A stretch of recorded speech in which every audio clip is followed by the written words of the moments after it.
Hello hello hello. जी नमस्कार, स्वागत है आप सभी का अध्ययन मंत्र के पोर्टल पर। मैं कौशल सारस्वत, फैकल्टी ऑफ साइंस, आपका बहुत बहुत स्वागत करता हूँ। जो भी स्टूडेंट लाइव हैं, एक बार कमेंट सेक्शन में आप लोग कमेंट करेंगे। Very good morning to all of you. Shamlata ji, Preeti Chauhan, Rekha Sharma, Akanksha, Shivani Singh, Shikha Sharma ji, doctor Shalini Chauhan, Sonia, Kartik, Priyanka, Vinita. Very good morning to all of you.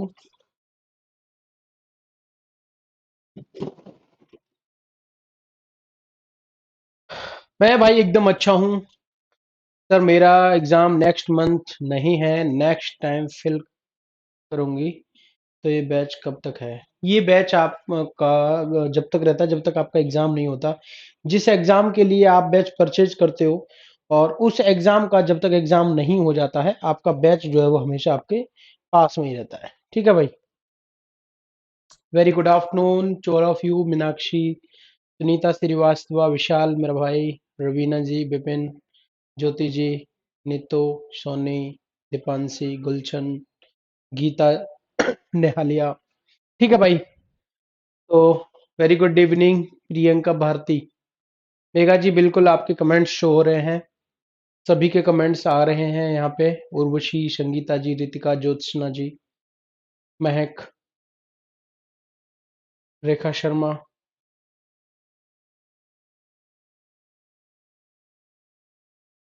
भाई सबके कमेंट्स हो रहे हैं, जो भी स्टूडेंट पूछ रहे हैं। ठीक है, चलिए। अब मैं आपको एक बात बता देता हूँ कि आज की जो क्लास है, इसमें हम लोग बेसिकली कुछ चीजों के बारे में पढ़ने वाले हैं, जैसे कि फोर्स क्या होता है। और फोर्स के बाद में हम लोग पढ़ेंगे एनर्जी क्या होती है, और फिर उसके बाद में हम लोग पढ़ेंगे कि ग्रेविटी जो है वो क्या होती है। ठीक है भाई, चलेगा। तो फर्स्ट ऑफ ऑल आप सबसे पहले देखेंगे यहाँ पर फोर्स के बारे में कि फोर्स एक्चुअली क्या होता है। फोर्स क्या होता है? फोर्स को हम लोग बोलते हैं बल। फोर्स को हम लोग बोलते हैं बल। ठीक है भाई। बल जो है यह वास्तव में क्या होता है? ठीक है, चलिए भाई। सर जी, आप भी घूमने गए थे? हाँ भाई, घूमने तो मैं भी गया था।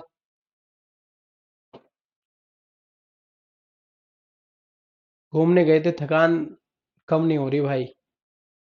आंखों में नींदें हो रही हैं। आंखों में नींदें न दिल में करार। ऐसी ट्रिप होती है यार, है ना। चलो, मैंने साइकोलॉजी की जो क्लास है वो रिकॉर्ड क्लास में ले रखी है। चलो जो भी है, ठीक है। चलिए भाई, बिल्कुल जब तक आपका एग्जाम नहीं होगा तब तक ये जो आपकी क्लासेस चलती रहेंगी। ठीक है।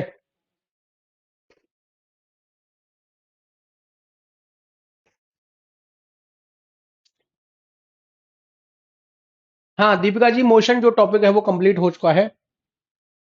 मोशन कंप्लीट हो चुका है। नहीं, उस दिन लंबी क्लास हो गई थी, मोशन पार्ट टू की आवश्यकता नहीं है। उसमें आपका कंप्लीट हो गया है। ठीक है, चलिए भाई।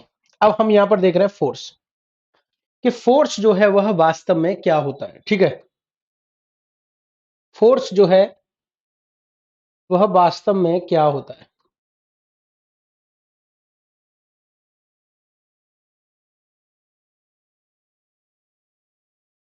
हाँ भाई बिल्कुल। पता नहीं भाई क्या पूछ भाई। बिल्कुल मोशन जो है कंप्लीट है सर। कुछ बचा नहीं भाई, कुछ बचा है कुछ भी नहीं है। बचा कुछ भी नहीं है।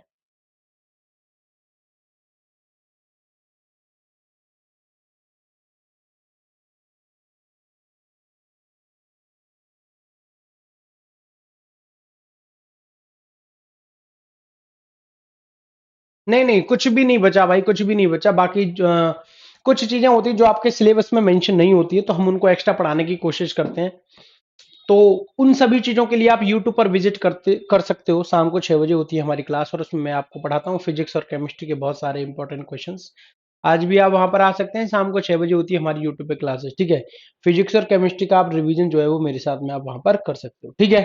चलो, अब मैं यहाँ पर जो है पढ़ लेता हूँ। पढ़ लेते हैं हम लोग, है ना। तो फोर्स क्या होता है एक्चुअली? पुश और पुल ऑफ एनी ऑब्जेक्ट।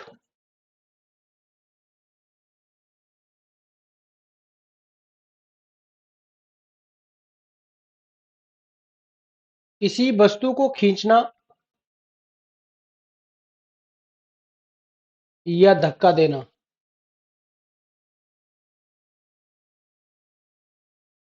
बल कहलाता है।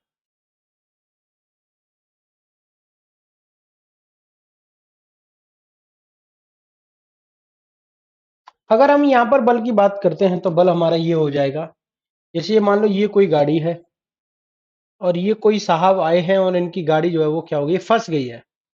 तो फिर इन्होंने, ये क्या है, होंडा सिटी है ना भाई, होंडा सिटी। अब क्या होता है कि ये गाड़ी क्या हो जाती है, फंस जाती है। तो इन्होंने गांव के दो बच्चों से जो है रिक्वेस्ट करी वो, कि भाई प्लीज ना आप मेरी गाड़ी में धक्का दे दो। इन दोनों ने, ये दो लोग यहाँ पे खड़े हुए हैं, इन दोनों ने यहाँ पर धक्का दिया गाड़ी को, यानी इसको क्या किया, इन्होंने पुश किया। और पुश करने के बाद में इसको एक फोर्स लगाया। इस गाड़ी का मास क्या था, एम, और इसको ए एक्सेलरेशन से आगे की तरफ क्या कर दिया, पुश कर दिया। तो जिस डायरेक्शन में हमने फोर्स लगाया मेरे प्यारे दोस्तों, उसी डायरेक्शन में जो आपकी जो कार है, आपकी जो गाड़ी है, वो आगे की तरफ बढ़ जाती है। ठीक है। अब जैसे ये आगे हो जाता है तो इसी को हम क्या बोलते हैं, यहाँ पर फोर्स बोलते हैं। और आपका फोर्स का जो फॉर्मूला है, ये आपका यहां से निकल के आ जाता है, F is equal to M ए।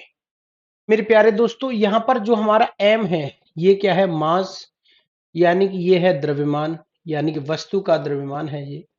और जो ये हमारा ए है, एक्चुअली ये होता है हमारा एक्सेलरेशन, और इसको हम लोग बोलते हैं क्या, त्वरण। ठीक है। और यहां पर जो हमारा एफ है, इस एफ को हम लोग बोलते हैं अप्लाइंग फोर्स। इस एफ को हम लोग बोलते हैं क्या, अप्लाइंग फोर्स, यानी कि लगाया गया बल। और जो लगाया गया बल होता है ना, लगाया गया,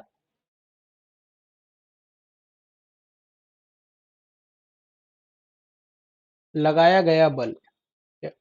और जो ये हमारा लगाया गया बल होता है ना, इसी को हम लोग क्या बोलते हैं, पुशिंग फोर्स बोलते हैं। तो ये जो हमारा केस है, ये हमारा क्या, धक्का देने वाला बल है। लेकिन हम इसको खींच भी सकते हैं। ठीक है, हम इसको क्या कर सकते हैं, खींच भी यहां पर सकते हैं। ठीक है।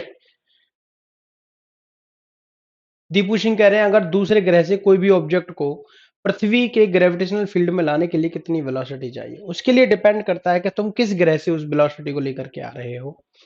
किसी भी ग्रह से अगर आप कोई भी प्लेनेट को अर्थ पर लाना चाहते हो, तो उसके लिए आपको root two G R use करना पड़ेगा। ये उसी प्लेनेट का ग्रेविटी है जिससे आप फेंक रहे हो, और ये उसी प्लेनेट की रेडियस है। तो डिपेंड करता है जिस प्लेनेट से आप फेंकते हो उसकी रेडियस पर और उसके मास पर। ठीक है।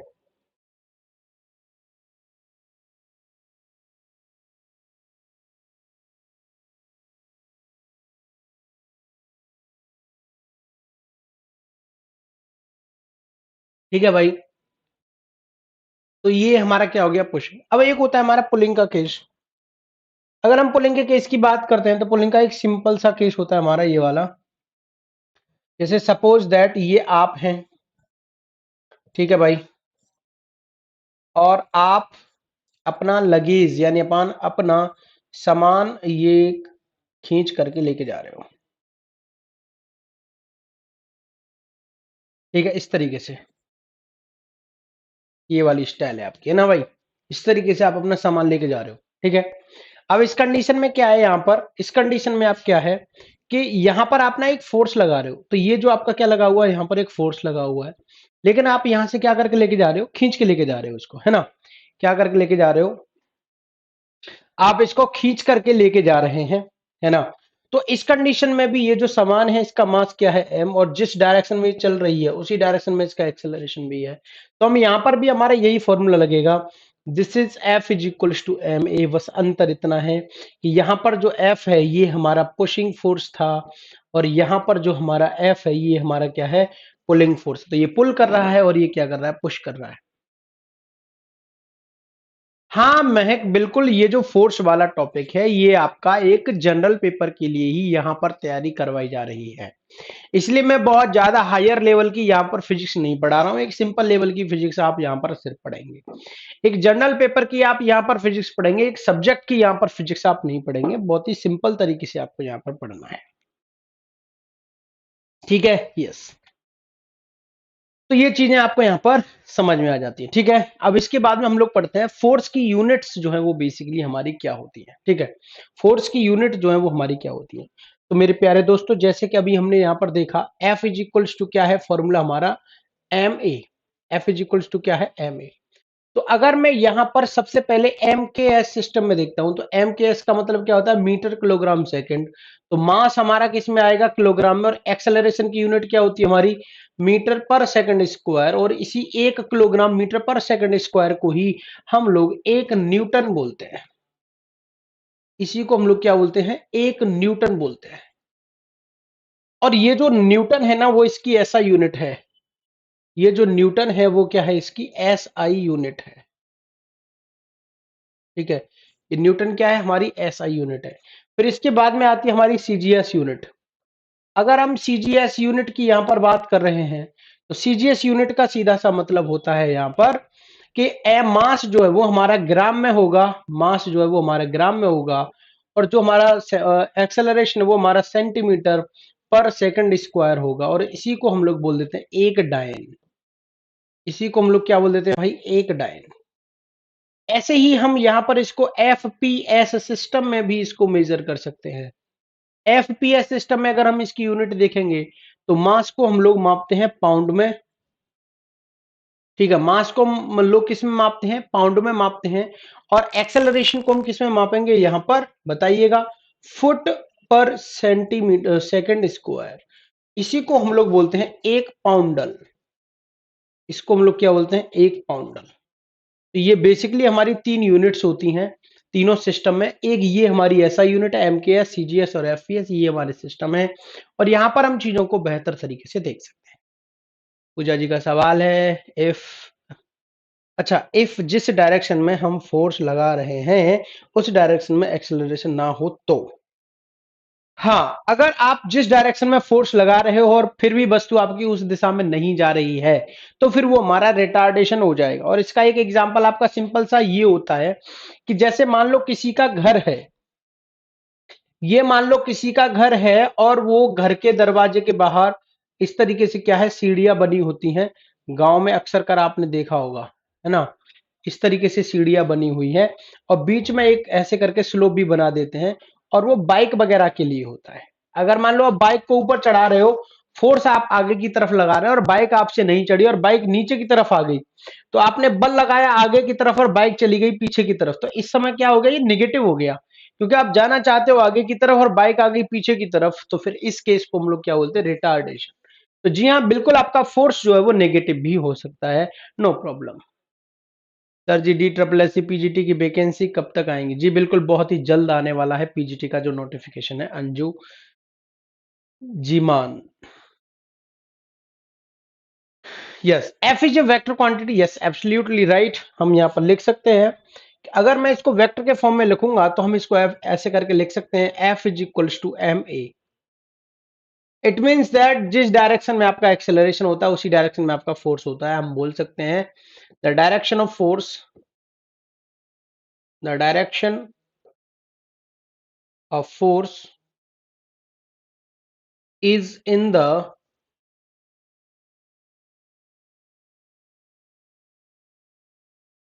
Is in the direction of acceleration.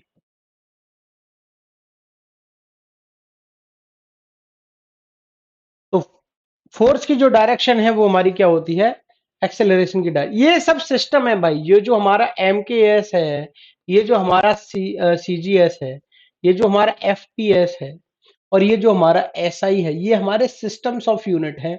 इसको हम इंटरनेशनल सिस्टम ऑफ यूनिट बोलते हैं, और इनको हम नेशनल सिस्टम ऑफ यूनिट यहां पर बोलते हैं। ठीक है भाई, yes. Topic wise MCQs provide भाई पोर्टल पर नहीं होंगे, इसलिए नहीं हो पाएंगे क्योंकि यहाँ पर आपको मिलेगी थ्योरी, और थ्योरी के साथ में मिल रहे हैं यहाँ पर आपको क्वेश्चंस। क्वेश्चन का जो रिवीजन होगा वो पूरा कोर्स हो जाने के बाद में पोर्टल पर हम रिवीजन करवाएंगे। बाकी आप एमसीक्यूज के लिए यूट्यूब की क्लास शाम को 6 बजे आप विजिट कर सकते हैं, क्योंकि हम हर रोज वहां पर सुपर 30 एमसीक्यू साइंस से रिलेटेड वहां पे करवाते हैं। ठीक है भाई, यस।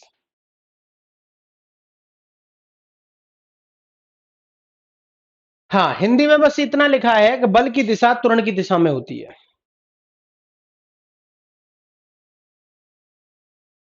बल की दिशा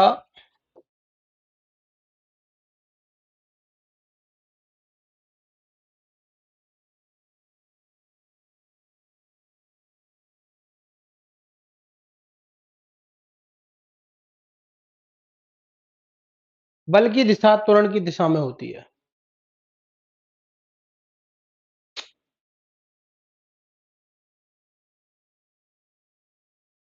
ठीक है भाई। क्वेश्चंस आपसे यही पूछा जा सकता है कि बल की सीजीएस सिस्टम में यूनिट क्या होती है, बल की एफसीएफ सिस्टम में, एफपीएस सिस्टम में यूनिट क्या होती है, या बल की ऐसा यूनिट क्या होती है। ठीक है, तो बस यही आपके ऑप्शंस आएंगे और आप इनको यहां पर लगा सकते हैं। ठीक है सर, इनर्शिया त्वरण पर डिपेंड करेगा या नहीं करेगा? नहीं भाई, इनर्शिया त्वरण पर डिपेंड इसलिए नहीं करता है क्योंकि जो इनर्शिया है वो दो तरीके का होता है, या तो रेस्ट के कारण या मोशन के कारण, लेकिन मोशन जो है वो हमारा कांस्टेंट स्पीड होना चाहिए।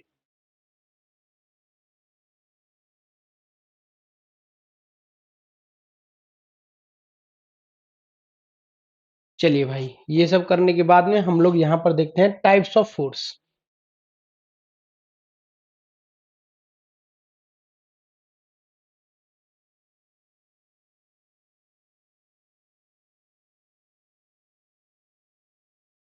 टाइप्स ऑफ फोर्स, बल के प्रकार। अगर हम लोग यहां पर बल के प्रकार की बात करते हैं तो बल जो है वो दो प्रकार का होता है। एक होता है कांटेक्ट फोर्स,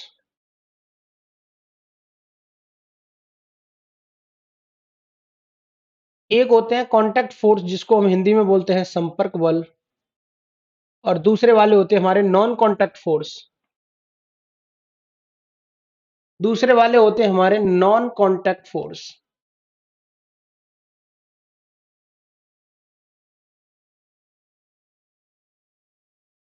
असंपर्क बल।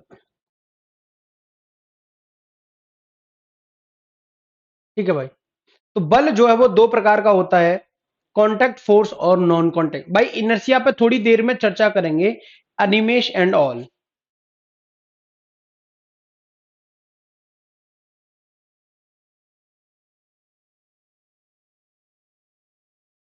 कोई बात नहीं, आप अगर साइंस बैकग्राउंड से नहीं है तो आप यूट्यूब पर शाम को 6 बजे वाली क्लास में आप विजिट कर लिया करें।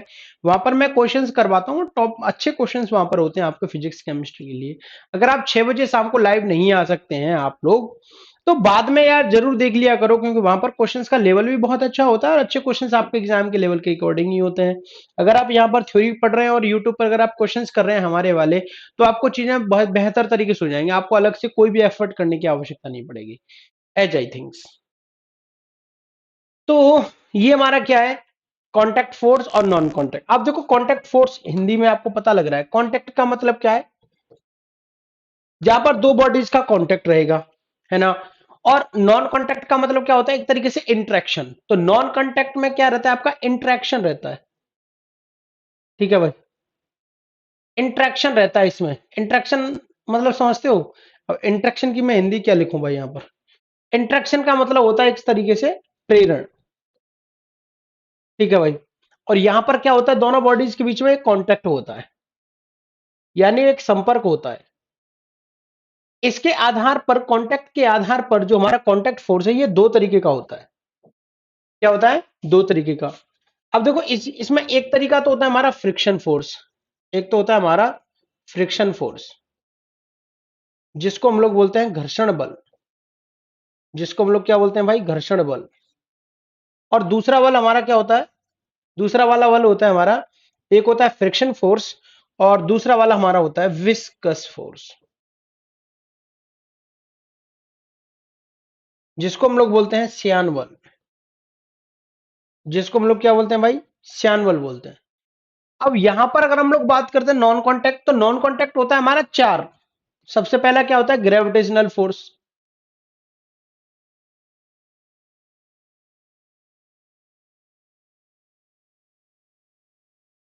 ग्रेविटेशनल फोर्स यानी कि गुरुत्वाकर्षण बल।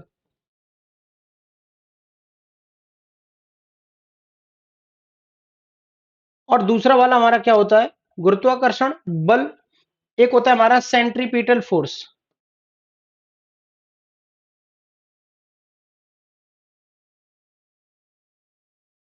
सेंट्रीपिटल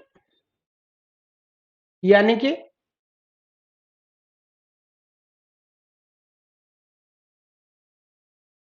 अभिकेंद्रीय बल।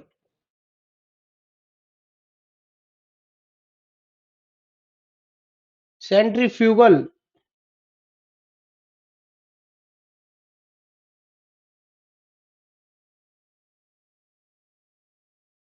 अपकेंद्रीय बल। एक और होता है आपका नंबर 4,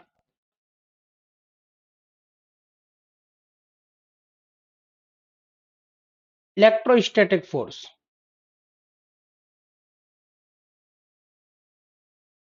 स्थिर वैद्युत बल।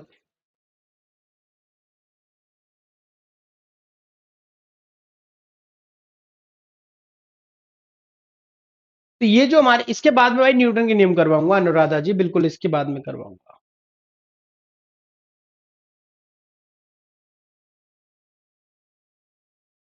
भाई केमिस्ट्री में ही आपको पढ़ाऊंगा, फिजिक्स और केमिस्ट्री आपके जनरल पेपर में, फिजिक्स और केमिस्ट्री आपको मैं कवर कराऊंगा और बायोलॉजी आपको साजिद सर करवाएंगे। ठीक है, फिजिक्स एंड केमिस्ट्री मैं आपके कंप्लीट करवाऊंगा। मीनाक्षी जी का ये सवाल था। ठीक है, यस। तो ये हमारे क्या है, बल के प्रकार। तो घर्षण बल जो है और श्यान बल, ये दोनों हमारे कांटेक्ट फोर्स होते हैं। और ये जो चार बल हैं, ये हमारे क्या होते हैं, नॉन कांटेक्ट फोर्स होते हैं। इनके बीच में कोई भी कांटेक्ट जो है वो नहीं होता है। ठीक है।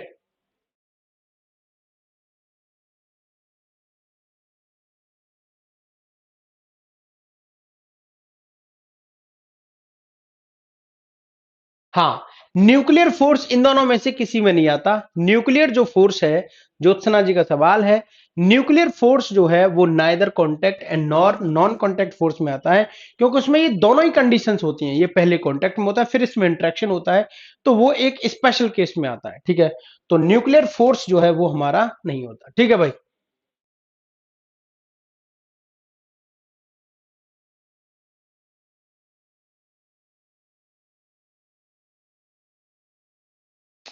मून का एस्केप वेलोसिटी 2.35 किलोमीटर पर सेकंड होता है, मतलब मून से अर्थ के गुरुत्व क्षेत्र में आने के लिए। भाई मेरा कहने का मतलब ये है, वहां पर आपको देखना पड़ेगा कि अर्थ की उसकी जो क्या है, एस्केप वेलोसिटी बेसिकली क्या है। ठीक है, तो अगर वहां से जो एस्केप वेलोसिटी रहेगी मून के लिए, तो बिल्कुल वो जो है आ सकता है। ठीक है भाई। चलिए, फोर्थ है आपका इलेक्ट्रोस्टैट। मैं अभी सभी फोर्स को एक बार डिस्कस कर देता हूं। तो सबसे पहले हम लोग देखते हैं फ्रिक्शन फोर्स क्या होता है। सबसे पहले हम लोग यहां पर देखेंगे फ्रिक्शन फोर्स।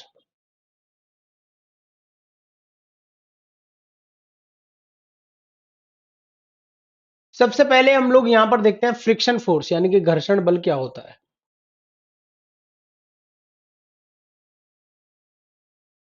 देखें, घर्षण बल का मतलब क्या है, कांटेक्ट। लेकिन यहां पर जो कांटेक्ट है ना, वो सॉलिड लेयर्स के बीच में होना चाहिए। द कांटेक्ट बिटवीन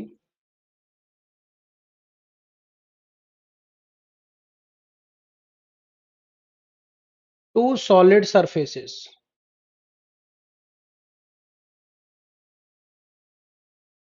दो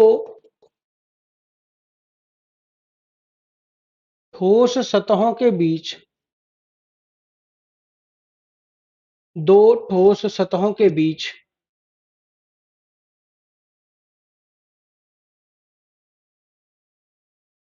संपर्क। ठीक है, दो ठोस सतहों के बीच में जब संपर्क लगता है ना, तो हम उसको बोलते हैं फ्रिक्शन फोर्स। हाँ जी बिल्कुल, यामिनी भास्कर जी। टीजीटी पीजीटी में फिजिक्स में ही पढ़ाता हूँ जी। सर मस्कुलर फोर्स भी होता है, अरे वो तो बच्चों वाले फोर्स होते हैं। मस्कुलर फोर्स वो कांटेक्ट फोर्स में ही आते हैं। मस्कुलर फोर्स हो गया है ना, तो ये सब हमारे क्या आते हैं, कांटेक्ट फोर्स में ही आता है। ठीक है। हाँ, मैग्नेटिक फोर्स जो है आपके नॉन कांटेक्ट में ही आता है। मैग्नेटिक फोर्स आपका नॉन कांटेक्ट में ही आता है। आप चाहो तो यहां पर लिख सकते हो, नो प्रॉब्लम। आप मैग्नेटिक फोर्स को यहां पर लिख सकते हो नंबर 5 पर, मैग्नेटिक फोर्स।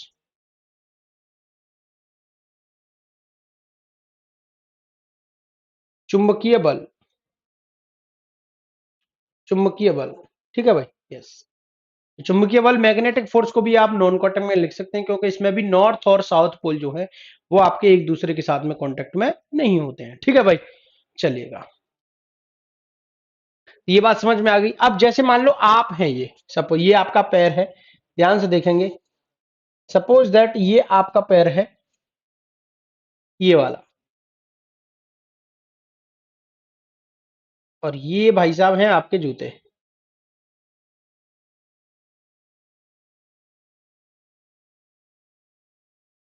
ठीक है भाई, ये आपके जूते हैं। अब आप यहां पर देख रहे हो कि आपका जो पैर है और आपके जो शूज है, इनके बीच में क्या है, यहां पर एक फोर्स काम कर रहा है। ठीक है, यहां पर क्या है, कांटेक्ट। यहां पर आपका एक कांटेक्ट लग रहा है। अब जो कांटेक्ट लगेगा तो एक फोर्स लगेगा। तो यहां पर जो आपका ये जो फोर्स लग रहा है, ये हमारा फोर्स क्या कहलाएगा, फ्रिक्शन फोर्स, यानी कि घर्षण बल। फ्रिक्शन फोर्स की हिंदी में लिख चुका हूं, घर्षण बल। ठीक है, लेकिन ये इस बात पर डिपेंड करता है, भाई आप आगे आगे समझने की कोशिश करें। भाई पानी में लगता है, पानी में जो लगेगा वो आपका विस्कस फोर्स होता है, मैं समझाऊंगा, है ना। यस। तो अभी यहां पर क्या होगा, अभी यहां पर ये आपका क्या हो जाएगा, जब ये कांटेक्ट रहेगा, क्योंकि दोनों ही सॉलिड स्फीयर। अब डिपेंड करता है कि ये जो फ्रिक्शन फोर्स है, ये हमारा कितना है कितना नहीं है। तो ये डिपेंड करता है कि ये जो हमारा सरफेस है ना, ये जो हमारा सरफेस है, ये जो हमारा पृष्ठ है, इसकी प्रकृति कैसी है। तो हम यहां पर एक कुछ पॉइंट्स लिख सकते हैं इसके लिए, क्या कि जो हमारा फ्रिक्शन फोर्स है वो किस किस चीज पर डिपेंड करता है। ठीक है, तो हम यहां पर लिख सकते हैं फ्रिक्शन फोर्स, हम यहां पर लिख सकते हैं friction force depends on the friction force depends on the nature of surface. घर्षण बल पृष्ठ की प्रकृति पर निर्भर करता है, पृष्ठ की प्रकृति पर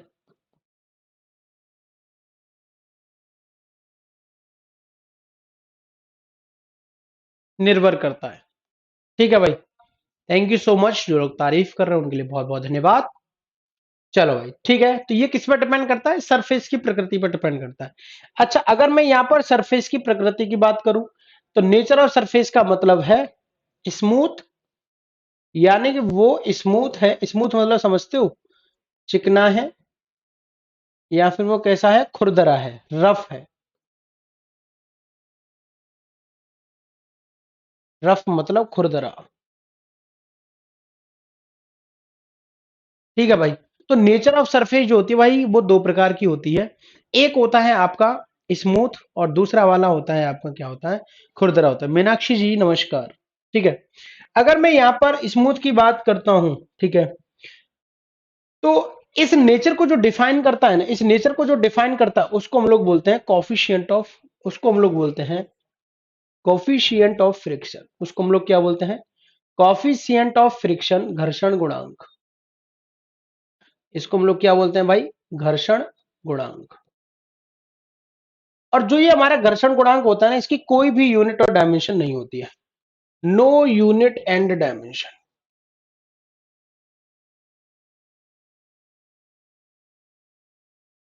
कोई मात्रक और विमा नहीं होता। ठीक है, कोई मात्रक व विमा नहीं होती।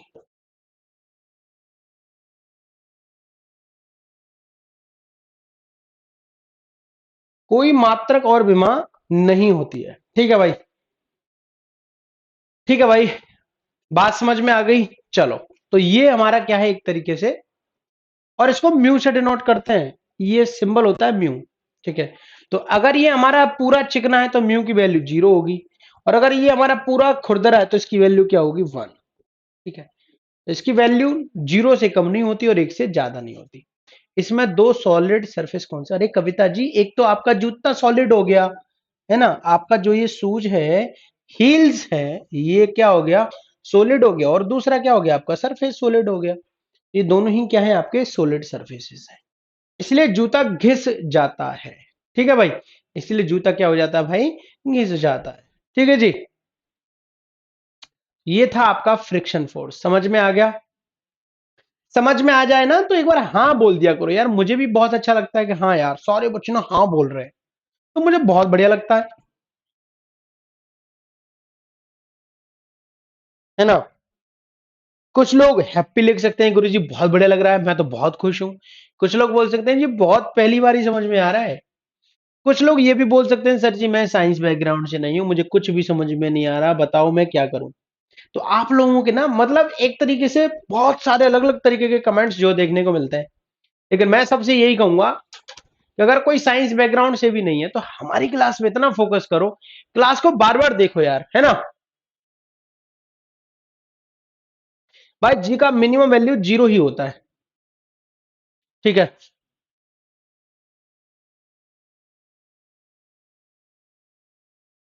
चलो अब मैं आगे बढ़ता हूं, समझ में आ गया है। तो दूसरा लिखेंगे viscous force,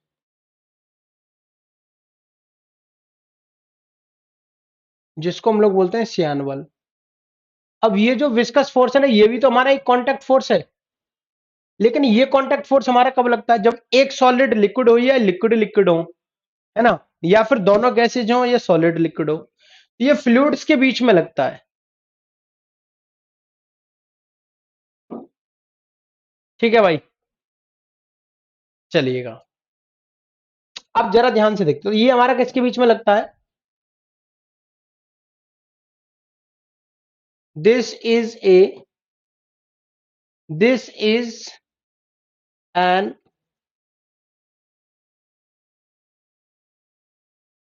this is another type of contact force, contact force which is act between the layers of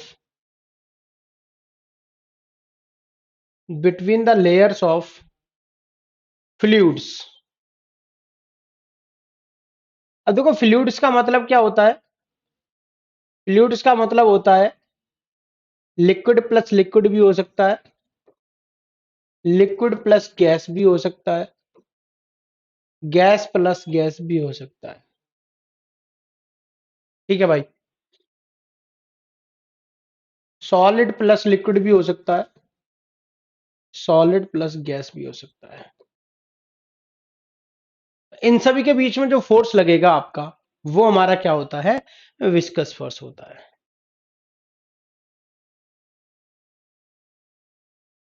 भाई अभी ये टॉपिक दीपू सिंह, अगर आपने कुछ सवाल पूछे और मैं अगर आपके प्रश्नों का जवाब दे रहा हूं तो इसका मतलब ये नहीं है। आज हम ग्रेविटी वाला टॉपिक भी पढ़ने वाले हैं, तो थोड़ा सा पेशेंस भी जरूरी होता है यार, है ना।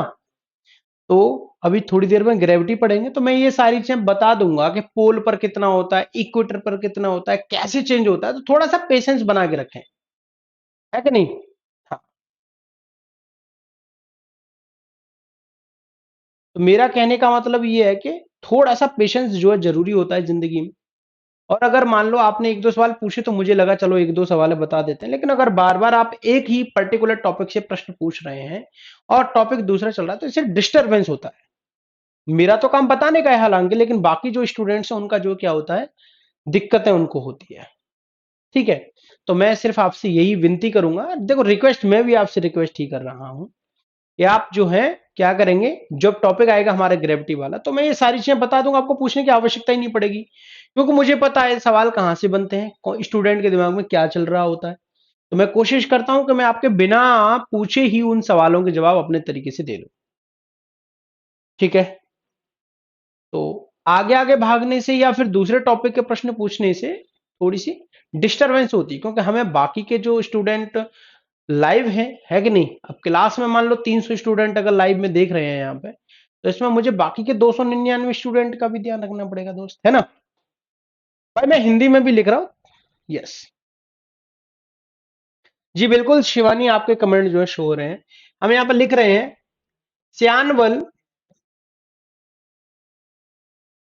एक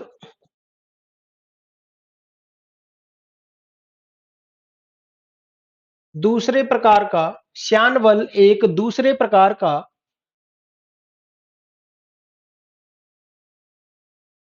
संपर्क बल होता है,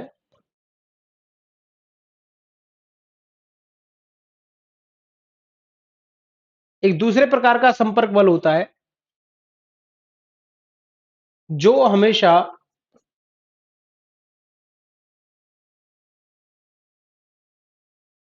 तरल की परतों के बीच में लगता है।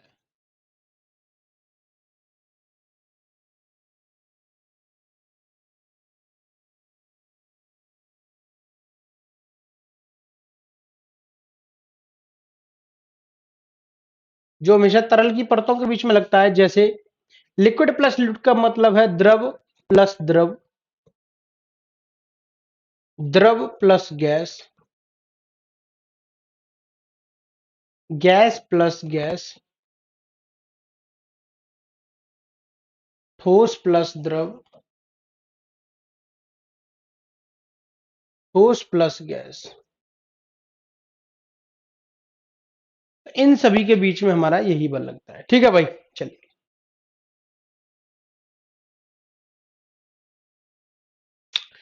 अगर आप लोग YouTube पर लाइव क्लास नहीं देख पाते हैं तो आपको क्या करना है, अध्ययन मंत्र का जो YouTube चैनल है आप उस पर क्लिक करेंगे, सब्सक्राइब कर लो, और उसमें वीडियोस के सेक्शन में जाएंगे तो उसमें शाम को 6 बजे वाली क्लास आप देख लेना, मेरा फोटो उस पर लगा रहता है। ठीक है, तो उस पर देख लीजिएगा कि शाम को 6 बजे जो है साइंस प्लस स्टैटिक जीके वाली क्लास जो हुई है, तो वहां पर हम उसको देख लीजिएगा। ठीक है।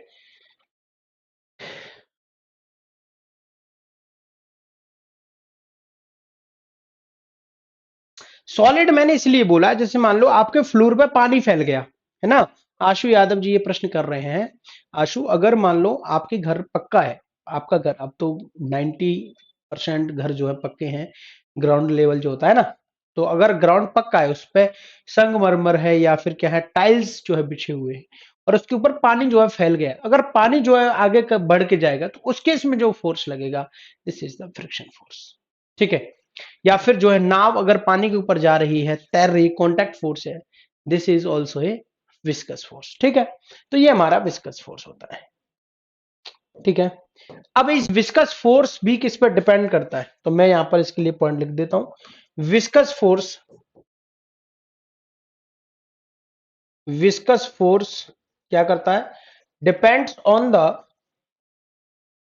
Nature of depends on the nature of fluid.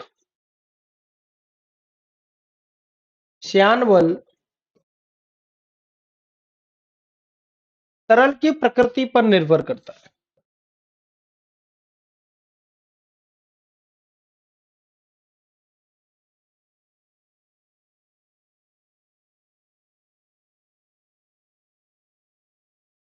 श्यान बल तरल की प्रकृति पर निर्भर करता है, और इसकी जो प्रकृति है ना, उसको हम लोग बोलते हैं कॉफिशिएंट ऑफ विस्कोसिटी।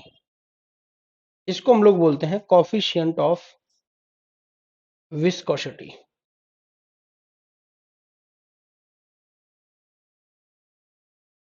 श्यानता गुणांक। ठीक है, और इसको हम ईटा से डिनोट करते हैं, दिस इज कॉल्ड ईटा। ठीक है, यस। तो ये हर किसी के लिए क्या होता है, अलग अलग होता है, कॉफिशिएंट ऑफ विस्कोसिटी पर ये निर्भर करता है।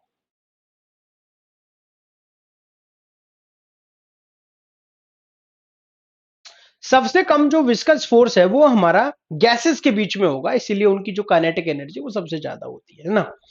तो सबसे कम जो विस्कस फोर्स है वो हमारा गैसेस लेयर्स के बीच में होता है, उससे कम लिक्विड लिक्विड के बीच में होता है, सबसे कम होता है सॉलिड और लिक्विड के बीच में, क्योंकि वहां पर मोशन सबसे कम होती है। ठीक है, यस। तो ये हमारा विस्कस फोर्स था, और ये दोनों ही हमारे क्या थे भाई, कॉन्टैक्ट फोर्स थे। ये दोनों बातें होप शो सबकी समझ में आ गई होंगी। अब आप इसके बाद में यहां पर हेडिंग डालेंगे, क्या हेडिंग डालेंगे भाई, आगे बढ़ते हैं। Gravitational force.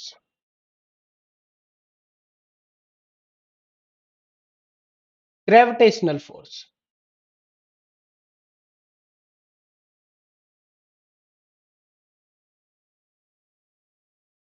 गुरुत्वाकर्षण बल। अब ये गुरुत्वाकर्षण बल क्या होता है, ठीक है भाई। गुरुत्वाकर्षण बल क्या होता है, इसका ऐसा यूनिट भाई पॉइज होता है, पॉइज। हालांकि वो आपके एग्जाम में कभी नहीं पूछा जाएगा, कभी नहीं पूछा जाता, उसकी डायमेंशन ml-1 t-1 होती है। ठीक है सर, विस्कस फोर्स को किससे डिनोट करते हैं, वो फोर्स को हमेशा एफ से ही करेंगे। शीतल जी, फोर्स हमेशा एफ से ही डिनोट किया जाएगा, चाहे वो कोई सा भी फोर्स हो। ठीक है भाई। लास्ट में मैंने लिखा है दिस इज ए ईटा, एक रिप्रेजेंटेशन है, जैसे उसके लिए हम म्यू यूज करते हैं, तो इसलिए हम यहां पर क्या है, ईटा यूज करते हैं।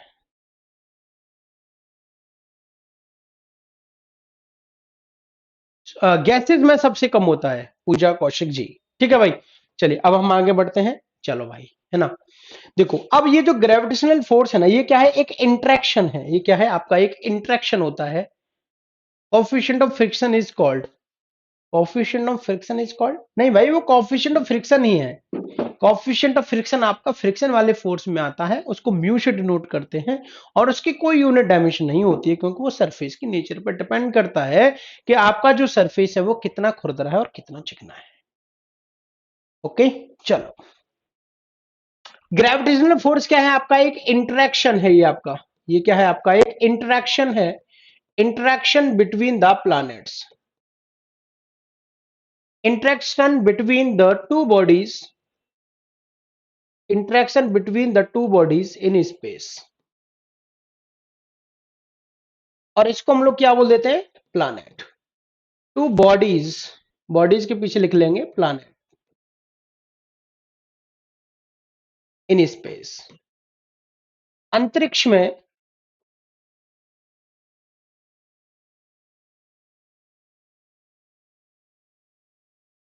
अंतरिक्ष में दो वस्तुएं, अंतरिक्ष में दो वस्तुएं यानी कि ग्रहों के बीच लगने वाले,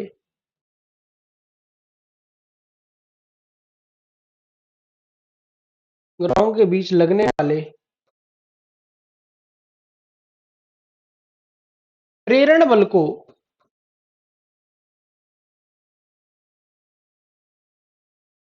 गुरुत्वाकर्षण बल कहते हैं।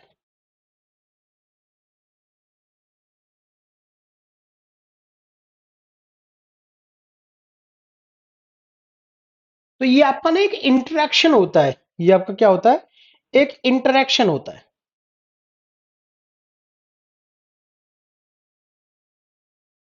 बात समझ में आ रही है, ये आपका क्या होता है, एक इंटरेक्शन होता है। समझ रहे हो भाई। हाँ,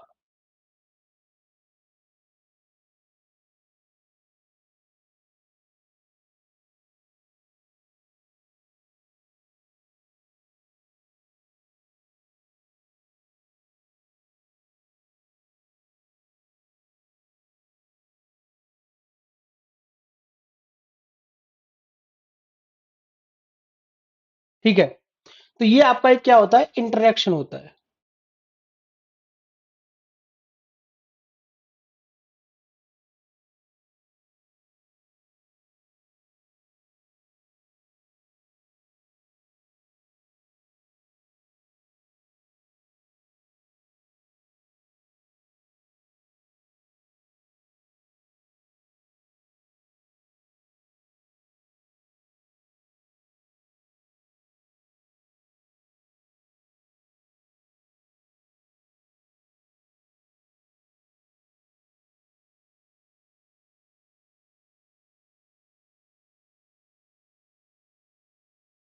ठीक है, चलो।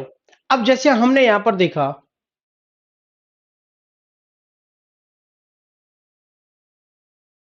ईटा जो है वो कोफिशिएंट ऑफ विस्कोसिटी को शो करता है। ठीक है, चलो।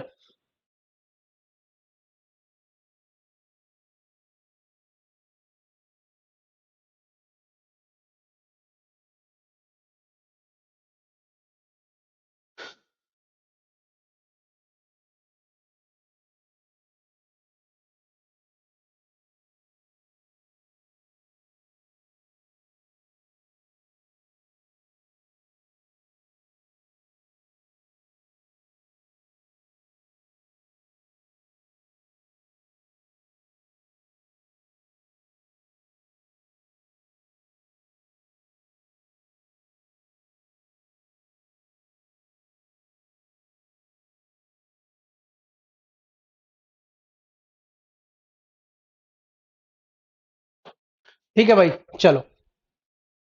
अच्छा, एक चीज और देखते हैं यहां पे।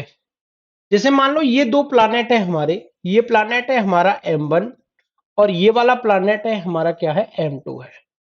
और इनके बीच में जो सेपरेशन है वो हमारा कितना है, R। अब ये दोनों कांटेक्ट में तो नहीं है, ठीक है। अब ये दोनों क्या है, हमारे कांटेक्ट में तो नहीं है, ठीक है। इनके बीच में सेपरेशन क्या है, R। तो इनके बीच में जो फोर्स आएगा, ये फोर्स हमारा आएगा F is equals to G m1 m2 upon R square. ठीक है भाई, क्या आएगा हमारा F m1 m2 upon R square.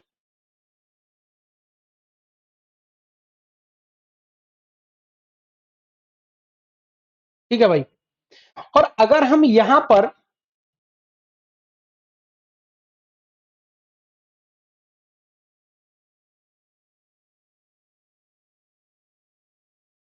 ठीक है भाई, F is equals to G m1 m2 upon क्या हो जाएगा, ये आपका आर स्क्वायर। ठीक है भाई, अब जरा एक बात यहां पर देखिएगा।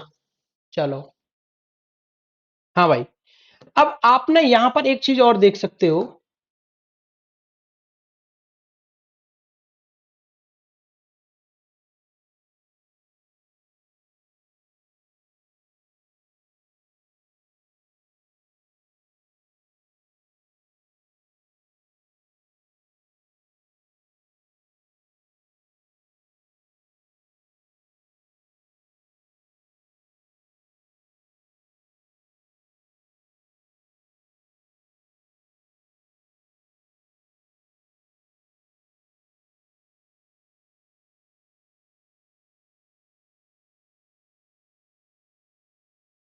चलिए कोई नहीं, तो F इज इक्वल्स टू ये हमारा क्या हो जाएगा, जी m1 m2 upon R square.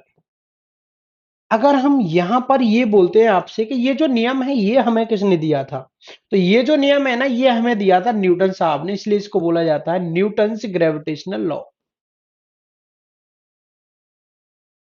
इसलिए हम इसको क्या बोलते हैं, न्यूटन्स ग्रेविटेशनल लॉ, न्यूटन का गुरुत्वाकर्षण का नियम, न्यूटन का गुरुत्वाकर्षण का नियम।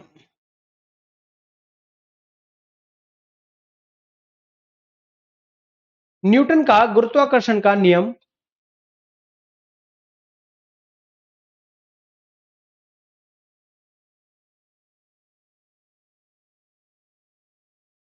ठीक है भाई, तो ये न्यूटन का गुरुत्वाकर्षण का नियम है, और जो जो कैपिटल जी है ना, इसकी वैल्यू होती है हमारी 6.67 10 to the power -11 newton meter square पर किलोग्राम स्क्वायर। मेरे प्यारे दोस्तों, इसकी जो वैल्यू है ना, वो हर जगह हमारी कांस्टेंट रहती है, कांस्टेंट एवरीवेयर, नियत रहती है, ये कभी आपकी क्या है, चेंज नहीं होती। ठीक है भाई, चलिए कोई बात नहीं। ठीक है भाई, हाँ, तो ये हमारा क्या हो जाएगा, कैपिटल जी की वैल्यू, तो यही हमारा क्या है, आपका ग्रेविटेशनल फोर्स होता है ये आपका। यहां पर आप देख पा रहे हैं कि ये जो हमारा m1 है और ये जो हमारा m2 है, इनके बीच में जो आपका सेपरेशन है, ये दोनों बॉडीज एक दूसरे के कांटेक्ट में यहां पर नहीं है। ठीक है भाई, चलो, तो ये हमारा क्या है, ग्रेविटेशनल फोर्स। ठीक है, इसके बाद में हमारा दूसरे नंबर पर क्या था, सेंट्रीपिटल। इसके बाद में हमारा क्या था, सेंट्रीपिटल फोर्स। सेंट्रीपिटल फोर्स को हम लोग क्या बोलते हैं, अभिकेंद्रीय बल। इसको हम लोग क्या बोलते हैं, अभिकेंद्रीय बल। देखो, जो सेंट्रीपिटल और जो हमारे सेंट्रीफ्यूगल होते हैं, ये सेम टाइम पर लगते हैं और एक ही बॉडी पर लगते हैं, लेकिन ये सिर्फ एक केस में लगते हैं, जब बॉडी आपकी क्या है, टर्न कर रही हो, यानी कि किसी एक बिंदु के अबाउट ये घूम रही है। ये वैल्यू फिक्स होती है गुंजन जी, ये वैल्यू फिक्स होती है। अट्रैक्शन ही इंट्रैक्शन होता है, इंट्रैक्शन और अट्रैक्शन एक ही बात होती है भाई। इंट्रैक्शन और attraction both are same things. जैसे मान लो कोई मास्टर जी बहुत बढ़िया पढ़ाते हैं, तो क्लास में बोलते हैं यार मास्टर जी से ना इंट्रैक्शन सा है, या कोई आदमी है ना, आपके मान लो पड़ोस के कोई भाई साहब है, आप बोलते हो ना यार उनको देखना बड़ा इंट्रैक्शन सा लगता है, यार वो पढ़ने में ना इतने इंटेलिजेंट है, या कोई बंदा आईपीएस या आईएएस बन जाता आपके आपकी कॉलोनी में से या फिर आपके गांव में से, तो एक इंट्रैक्शन सा बढ़ जाता है ना, तो that interaction is called your attraction. ठीक है, तो अट्रैक्शन और इंट्रैक्शन में मतलब ये नहीं है कि तुम उस बॉडी के कांटेक्ट में हो, इंट्रैक्शन और अट्रैक्शन सेपरेशन से होता है बेसिकली। ठीक है, बात समझ में आ रही है। अब जैसे मान लो मैं योगी जी की बात करता हूं, तो मान लो बहुत सारे लोग हैं जो उनकी छवि से क्या है, उनसे प्रभावित है, तो वो एक इंट्रैक्शन है उनके प्रति, यार योगी जी बहुत बढ़िया काम करते हैं, बहुत ही अच्छे इंसान है। और उन्होंने जो काम करे वो बहुत ही बढ़िया है। सपोज दैट मान लेते हैं, तो वो क्या है, उनका एक इंटरेक्शन है, लाइक दैट कोई हो सकता है मोदी जी से इंटरेक्ट हो सकता है कोई राहुल गांधी का बहुत बड़ा फैन हो सकता है कोई अखिलेश यादव जी का बहुत बड़ा फैन हो। तो वो एक इंटरेक्शन है, अट्रैक्शन है, नॉट ए कॉन्टैक्ट। ठीक है भाई, यस। हाँ, जिसकी वैल्यू 9.8 होती है वो स्मॉल वाला जी होता है, जो ग्रेविटी होता है। ये कैपिटल जी था, ग्रेविटेशनल कांस्टेंट था, ये पूरे यूनिवर्स में कांस्टेंट रहता है। ठीक है भाई, चलो। ये वाला हमारा फोर्स कब लगता है? When a body of mass m is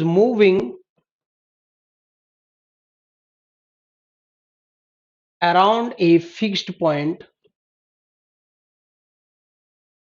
moving around a fixed point with a constant speed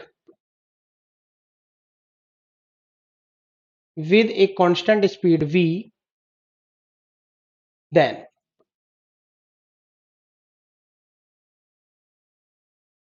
जब एक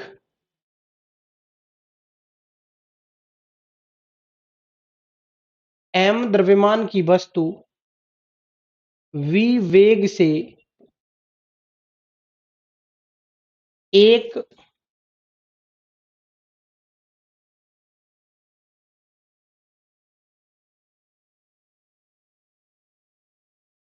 स्थिर बिंदु के सापेक्ष घूम रही है, एक स्थिर बिंदु के सापेक्ष घूम रही है, तब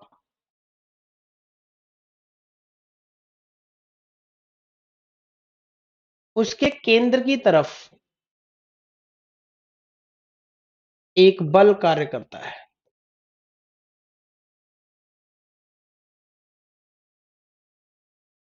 और दूसरा बल केंद्र से बाहर की तरफ कार्य करता है।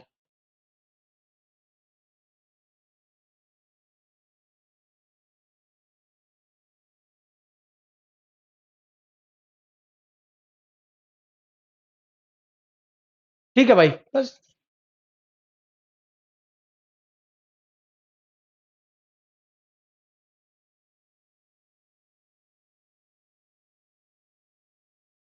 ठीक है भाई,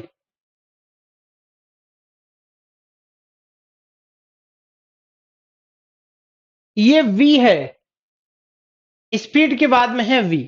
वेरी गुड आफ्टरनून।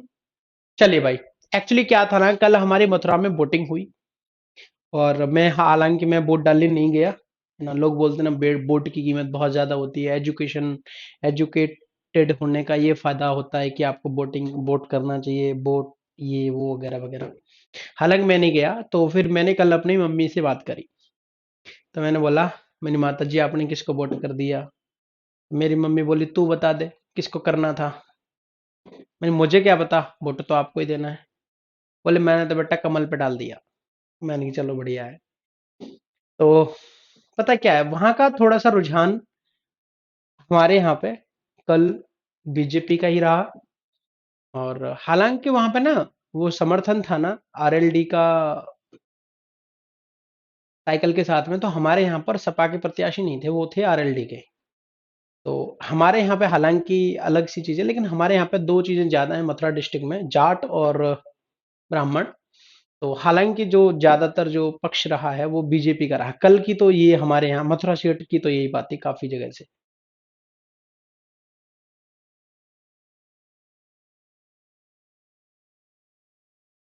सर जो न्यू हो रहे हैं वो रिकॉर्डेड नहीं मिल रही हैं, प्लीज रिप्लाई। नहीं, वो सारी क्लासेस जो है रिकॉर्डेड होती हैं, उनके फोल्डर जो है वो जरूर अलग हो सकते हैं, तो आप वहां पे जाके देख सकते हैं।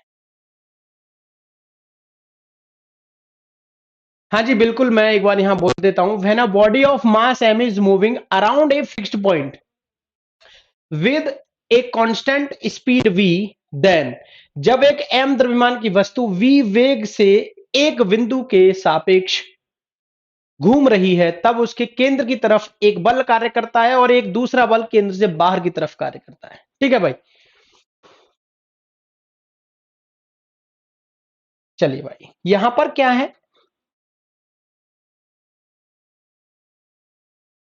ये क्या है, एक सेंटर है और ये क्या है, एक डिस्टेंस है आर है। तो इसके बाहर की तरफ एक बल कार्य करता है और एक इसके अंदर की तरफ कार्य करता है। तो जो बल इसके बाहर की तरफ कार्य कर रहा है उसको हम लोग बोलते हैं सेंट्रीफ्यूगल फोर्स। इसको हम लोग बोलते हैं सेंट्रीफ्यूगल फोर्स। सेंट्रीफ्यूगल फोर्स यानी अपकेंद्रीय बल। जो बाहर की तरफ कार्य कर रहा है उसको हम लोग बोलते हैं अपकेंद्रीय बल। जो अंदर की तरफ कार्य कर रहा है ना मेरे प्यारे दोस्तों, उसको हम लोग बोलते हैं सेंट्रीपीटल फोर्स। उसको हम लोग बोलते हैं सेंट्रीपीटल फोर्स, और सेंट्रीपीटल को हिंदी में हम लोग बोलते हैं अभिकेंद्रीय बल। अभिकेंद्रीय बल। ठीक है भाई, बाकी हम लोग जो है यहां पर देख लेते हैं।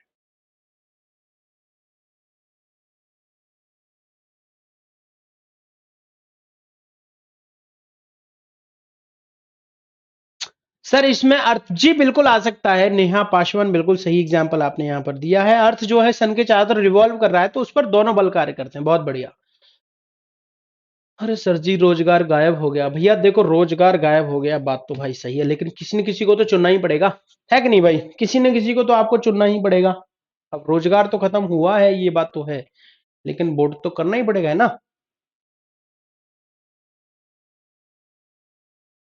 हाँ भाई, मैं बिल्कुल टाइम वेस्ट नहीं कर रहा। मैंने टाइम कौन सा वेस्ट कर दिया भाई?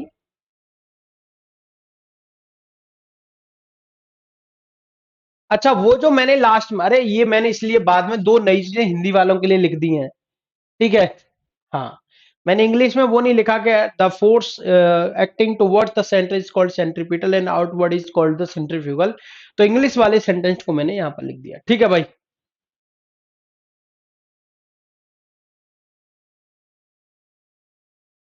भाई मैं किसी पार्टी या उसके जो समर्थन में नहीं हूं। ठीक है भाई, सबके कमेंट देख रहा हूं। भाई टाइम बिल्कुल भी वेस्ट नहीं किया जा रहा है, और बाकी अगर आपको लगता है ना, चलो।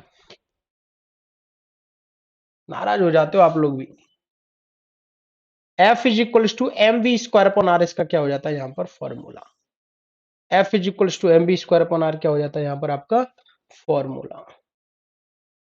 एम इज इक्वल्स टू क्या है, ये है हमारा मास, और वी क्या है हमारा, ये है हमारा स्पीड, यानी ये है हमारी चाल, और ये हमारी क्या है, द्रव्यमान। ठीक है भाई, और आर क्या है, इसकी रेडियस।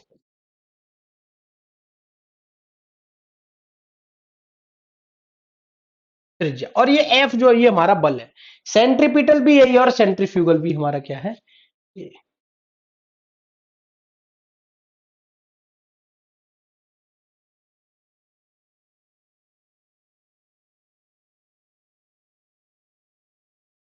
हिमांशु जी, मेरा जो कोर्स है मेरी तरफ से वो बहुत ही जल्दी कंप्लीट हो जाएगा, कोई दिक्कत वाली बात नहीं। जी बिल्कुल, मैं एग्जांपल दे सकता हूँ। ठीक है भाई, चलेगा, बहुत बढ़िया। तो अगर देखो यहां पर सेंट्रीपिटल का मतलब, सेंट्रीपिटल का मतलब है जो अंदर की तरफ, और सेंट्रीफ्यूगल का मतलब क्या है, बाहर की तरफ। ठीक है भाई। जी बिल्कुल, मैं इसके एग्जांपल यहां पर आपको दे रहा हूं। तो देखें, सबसे पहली बात, अगर मैं यहां पर एग्जांपल देखता हूं सेंट्रीफ्यूगल, तो देखो अगर हम सेंट्रीफ्यूगल के एग्जांपल अगर हम यहां पर देखते हैं, अपकेंद्रीय बल के अगर हम यहां पर एग्जांपल अगर देखते हैं, तो इसके एग्जाम्पल हमारे यहां पर क्या हो जाएंगे? तो सबसे पहला एग्जाम्पल तो हमारा यही है, वॉशिंग मशीन।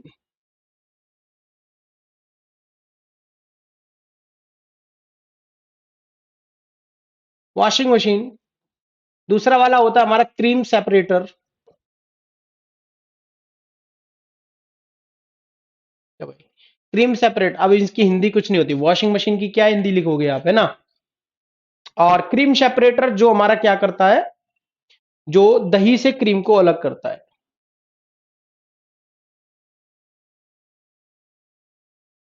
हाँ बिल्कुल। तो जो बिल्कुल निकिता कटारिया जी ने जो एग्जाम्पल दिया है वो बिल्कुल सही है, वॉशिंग मशीन में दोनों ही बल जो है वो काम करते हैं। जी बिल्कुल, ठीक है। तीसरा आपका डेथ वेल।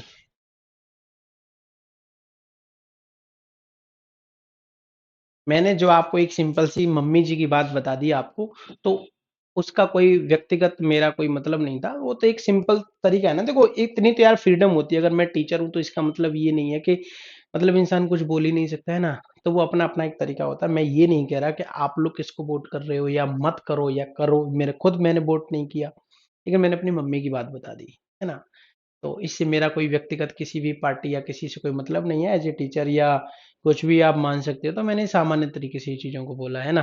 कुछ लोग जो बहुत बड़े बड़े कमेंट लिख रहे हैं, सर ये हो गया वो हो गया। ठीक है भाई, अपना अपना एक तरीका होता है। ठीक है, चीज़ों को देखने के तरीके होते हैं, अपनी अपनी स्कीम होती हैं।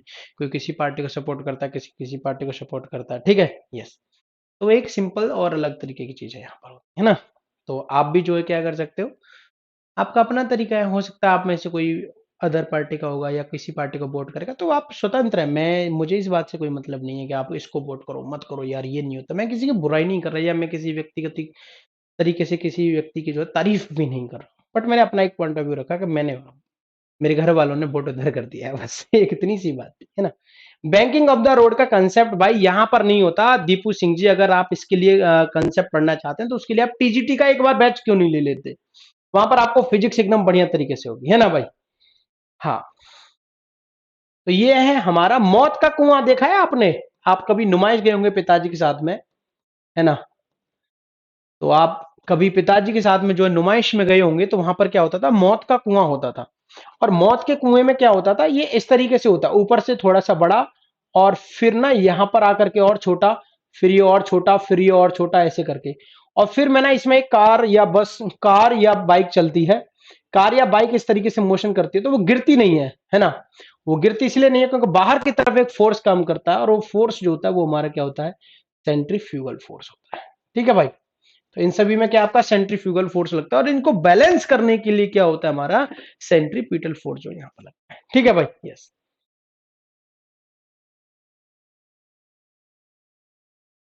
भाई मैं किसी भी पार्टी से जोड़ा हुआ नहीं हूं यार, क्यों परेशान कर रहे हो, खुद भी परेशान हो रहे हो, है ना भाई, यस।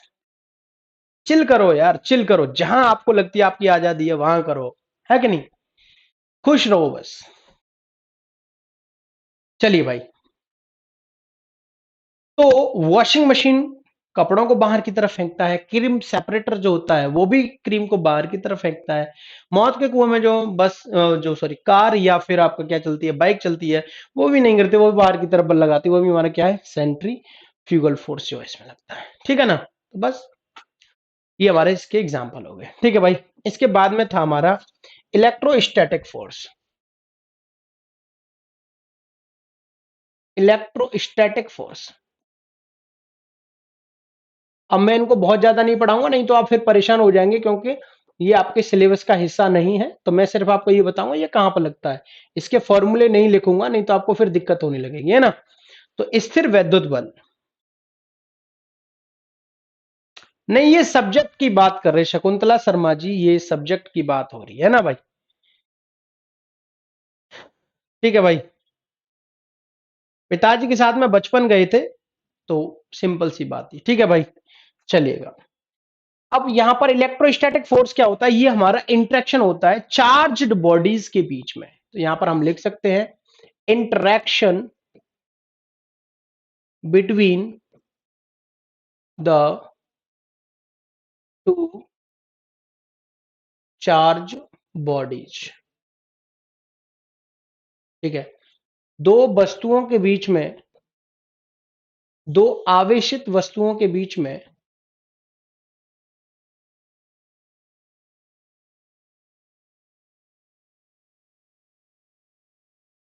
दो आवेशित वस्तुओं के बीच में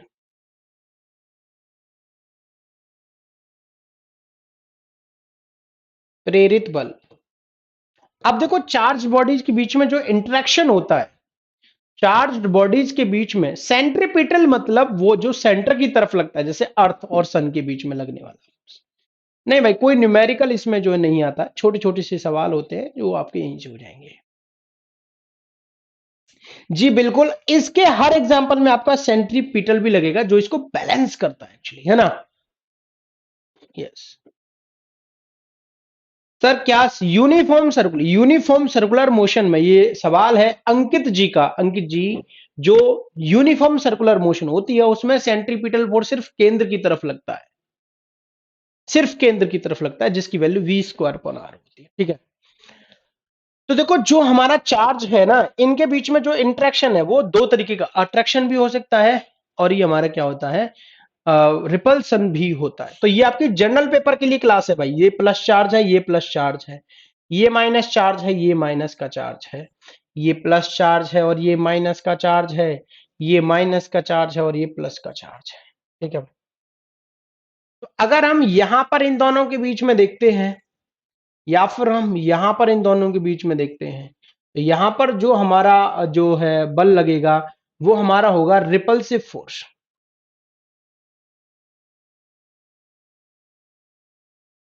रिपल्सिव फोर्स, और ये जो बल है ये हमारा यहां पर क्या होगा, इनके बीच में अट्रैक्टिव फोर्स। ठीक है भाई, यानी प्रतिकर्षण बल लगता है, सेम चार्जेस के बीच में प्रतिकर्षण बल लगता है और अपोजिट चार्ज के बीच में आकर्षण जो है बल लगता है। ठीक है भाई, बस ये जो इंटरेक्टिव फोर्स है इसको हम इलेक्ट्रोस्टैटिक फोर्स बोलते हैं। ठीक है भाई, तो ये जो क्लास चल रही है ना, आपके जनरल पेपर के लिए, सब्जेक्ट पेपर के लिए नहीं है।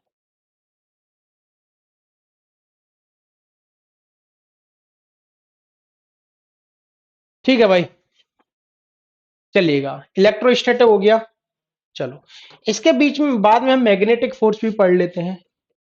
मैग्नेटिक फोर्स,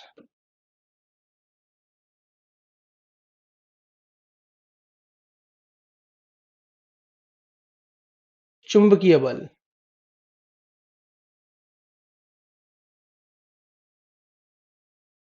ठीक है, एक चुंबकीय बल भी होता है, आपने देखा होगा, ये आयरन के साथ में बेसिकली लगता है। किसके बीच में लगता है? आयरन जो है वो मैग्नेट मैग्नेट जो है वो आयरन को क्या कर लेता है, अट्रैक्ट कर लेता है। तो उनके बीच में जो फोर्स लगता है वो हमारे क्या लगता है, अट्रैक्टिव फोर्स होता है। कुछ हमारे ऐसे भी होते हैं जहां पर हम मैग्नेट लेके जाएंगे तो हल्का सा रिपल्सिव भी होता है। कुछ ऐसे होते हैं मटेरियल्स हमारे जहां पर फोर्स लगाने पर बहुत ज्यादा अट्रैक्टिव जो है वो नहीं होता। ठीक है भाई, यस। तो यहां पर हम बोल देते हैं the force between magnet and iron.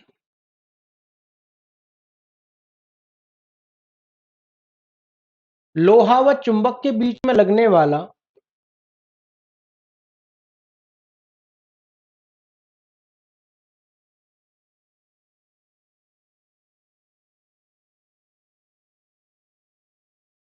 बल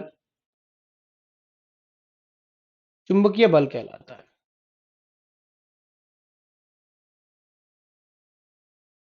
ठीक है भाई, तो यहां पर आप देख पाते हैं, जैसे मान लो सपोज दैट ये कोई मैग्नेट है,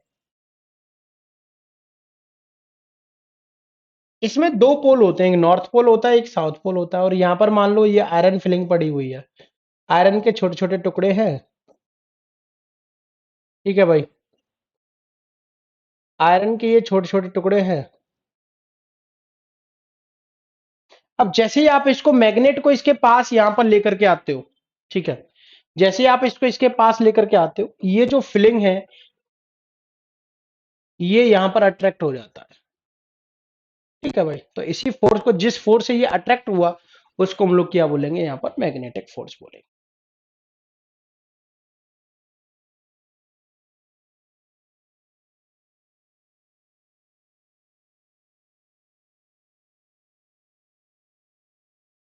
सर आप पहले फिजिक्स कंप्लीट करा के केमिस्ट्री स्टार्ट करोगे? हाँ भाई, मैं चाह तो यही रहा हूं कि मैं पहले फिजिक्स कंप्लीट कराने के बाद में आप लोगों की फिजिक्स की शुरुआत कर दूं। ठीक है भाई, नीतू जी, फॉर्मूला ऑफ इलेक्ट्रोस्टैटिक मैंने इसलिए नहीं लिखा है क्योंकि देखो देयर इज नो नीड, उस फॉर्मूले की यहाँ पर कोई भी आवश्यकता नहीं है। अगर मैं यहाँ पर फॉर्मूला लिखता हूं तो बहुत सारे स्टूडेंट ऐसे जिनको कंफ्यूजन होगा, और यार ये आपके सिलेबस का भी पार्ट नहीं है, आपको सिर्फ ये थ्योरेटिकल चीजों को ही यहाँ पर पढ़ना है। ठीक है भाई, यस। और जो ये मैग्नेटिक इंट्रैक्शन होता है ये तीन प्रकार का होता है, मैं यहां पर लिख देता हूं। मैग्नेटिक इंट्रैक्शन, अब इंट्रैक्शन का मतलब प्रेरण, चुंबकीय जो प्रेरण बल है वो तीन प्रकार का होता है। एक होता है डाईमैग्नेटिक, प्रतिचुंबकीय,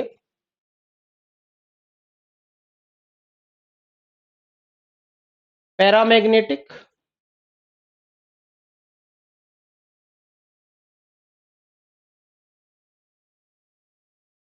पैरामैग्नेटिक, अनुचुंबकीय, और तीसरा होता है हमारा फेरोमैग्नेटिक, लौह चुंबकीय। तो ये हमारा तीन प्रकार का होता है बेसिकली, है ना, डाईमैग्नेटिक, पैरामैग्नेटिक और फेरामैग्नेटिक। तो ये चुंबक के साथ में जो अट्रैक्शन है वो तीन प्रकार का होता है। इसमें तो हाईली अट्रैक्ट होता है, इसमें लेस अट्रैक्ट होता है और इसमें रिपल्सिव होता है। ठीक है। नहीं भाई, जितना हम पढ़ा रहे हैं आप उन्हीं चीजों पर जो ध्यान रखिए। Sir magnetic force two poles के बिटवीन में जो होता है नॉर्थ और, जी बिल्कुल, नॉर्थ और साउथ। अगर हम दो मैग्नेट लेकर के आएंगे, जैसे मान लो ये कोई मैग्नेट है, ये कोई मैग्नेट है, this is north and this is south. तो देखो, अगर मैं नॉर्थ को नॉर्थ के साथ में देखूंगा, साउथ को साउथ के साथ में देखूंगा, नॉर्थ को साउथ के साथ में, या साउथ को नॉर्थ के साथ में, तो जो सेम पोल है ये हमारे रिपल्सिव फोर्स लगाएंगे। क्या करेंगे? रिपल्सिव यानी प्रतिकर्षण बल लगाएंगे। प्रतिकर्षण मतलब चिपकेंगे नहीं। और एनएस का मतलब है अट्रैक्शन या अट्रैक्टिव फोर्स, आकर्षण बल।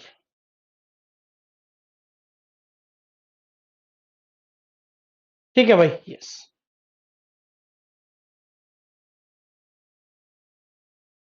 अरे यार, ये आउट ऑफ सिलेबस का, ये तो बेसिक सी चीज है, ये तो फोर्सेस की बातें हैं जो मैंने यहां पर आपको सारी चीजें बता दी है। बहुत ज्यादा मैंने नहीं पढ़ाया है। आउट ऑफ सिलेबस कुछ भी नहीं है नेहा जी, आप बिल्कुल आराम से पढ़ते रहिएगा।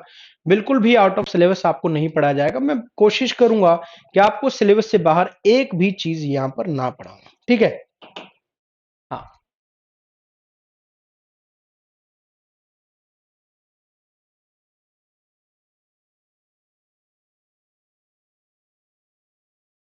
ठीक है भाई, यस। इसके बाद में ये आपके सारे फोर्सेस जो है वो खत्म होते हैं, और इसी के साथ साथ बहुत सारी चीजें भी आपकी खत्म हो जाती हैं। इसके बाद में आप हेडिंग डालेंगे लॉज ऑफ मोशन। इसके बाद में आप हेडिंग डालेंगे लॉज ऑफ मोशन।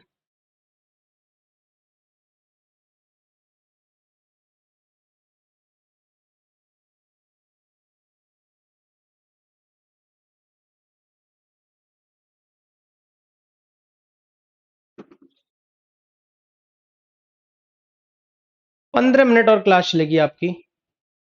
हाँ, ग्रेविटी वाला और एनर्जी वाला तो मैं कल ही करवाऊंगा, क्योंकि इतना समय ही नहीं है। एनर्जी और ग्रेविटी हमारा कल ही होगा। अभी बस आप तीन लॉज ऑफ मोशन पढ़ लीजिएगा और उसके इस बाद में क्लास खत्म करेंगे फिर। लॉज ऑफ मोशन, गति के नियम।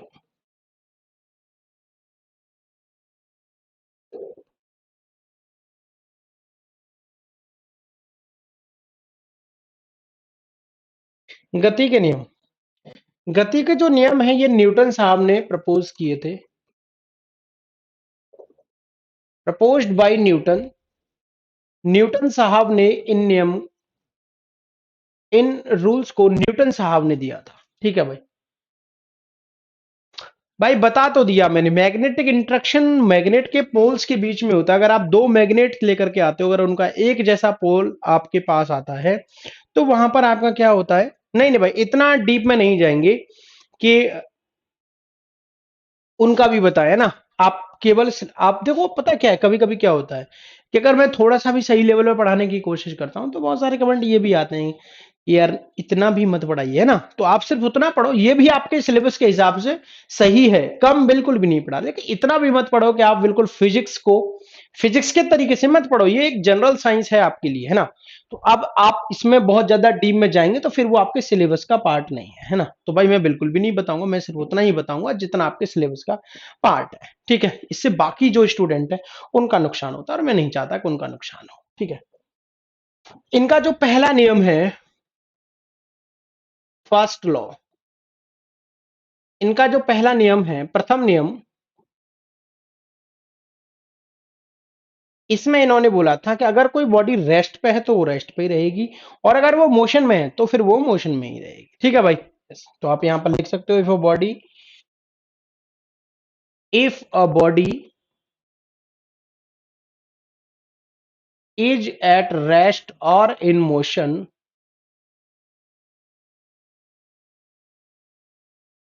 if a body is at rest or in motion, it follow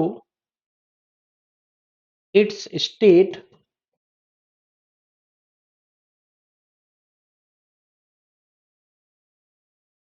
whenever an external force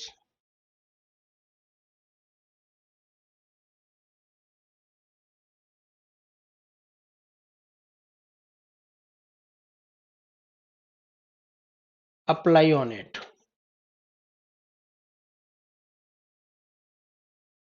यदि कोई वस्तु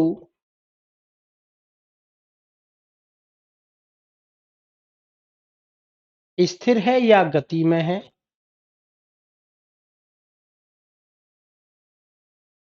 तो यह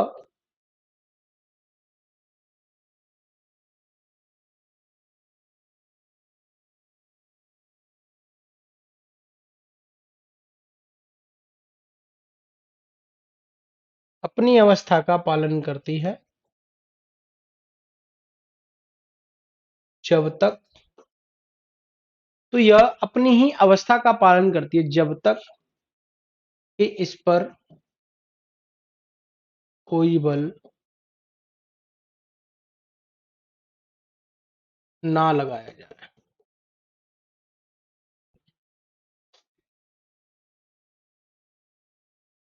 जब तक इस पर कोई भी बल ना लगाया जाए।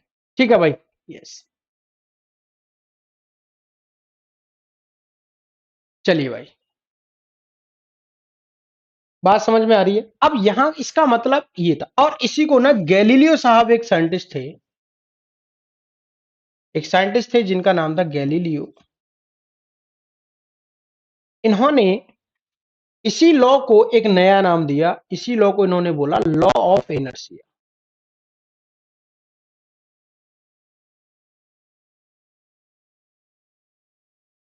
जड़त्व का नियम। इसी को इन्होंने क्या बोला था? जड़त्व का नियम।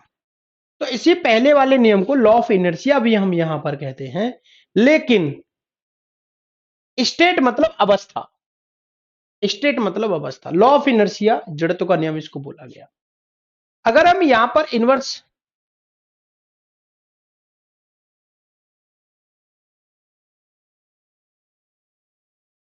हाँ जी बिल्कुल, मैं आराम से ही पढ़ा रहा हूं, कोई दिक्कत वाली बात नहीं है।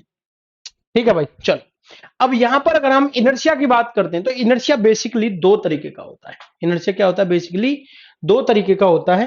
ठीक है। तो अगर हम यहां पर इनर्शिया की बात कर रहे हैं तो सबसे पहली बात तो यह है कि इनर्शिया एक्चुअली क्या होता है, जड़त्व क्या है। तो देखो, जड़त्व होता है मास के कारण। ये किसी मास, अगर मैं ये जैसे चेयर है, अगर मैं इस चेयर को हटाऊंगा तो मुझे फोर्स लगाना पड़ेगा, क्योंकि ये चेयर अपनी जगह से हटने का विरोध कर रही है, उसी को हम इनर्शिया कहते हैं। तो हम यहां पर बोल सकते हैं इनर्शिया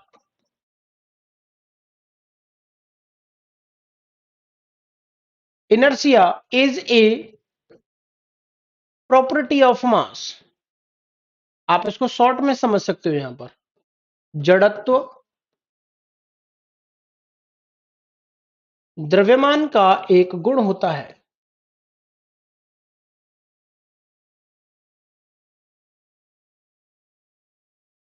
जड़त्व द्रव्यमान का एक गुण होता है। ठीक है।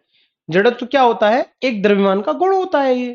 तो जितना ज्यादा मास होगा उतना ही ज्यादा इनर्शिया होगा। जैसे मान लो एग्जांपल आप यहां पर देखते हो, आपके पास में एक 1 किलोग्राम की बॉल है और एक दूसरी 2 किलोग्राम की बॉल है। तो कौन सी वाली बॉल का इनर्शिया ज्यादा होगा? तो जो इनर्शिया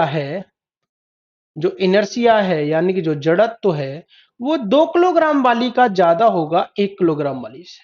तो जिसका मास ज्यादा होता है उसका इनर्शिया भी क्या होता है? ज्यादा होता है। ठीक है। यस। इनर्शिया दो तरीके का होता है। इनर्शिया दो तरीके का होता है। एक तो होता है इनर्शिया ड्यू टू रेस्ट, एक तो होता है आपका इनर्शिया ड्यू टू रेस्ट, ठीक है। इनर्शिया ड्यू टू रेस्ट, स्थिरता के कारण जड़त्व। और दूसरा होता है आपका inertia due to motion, inertia due to motion,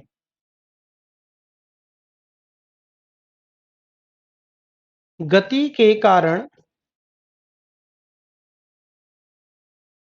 जड़त्व। इसीलिए पहले वाले नियम को क्या बोला गया था, जड़त्व का नियम।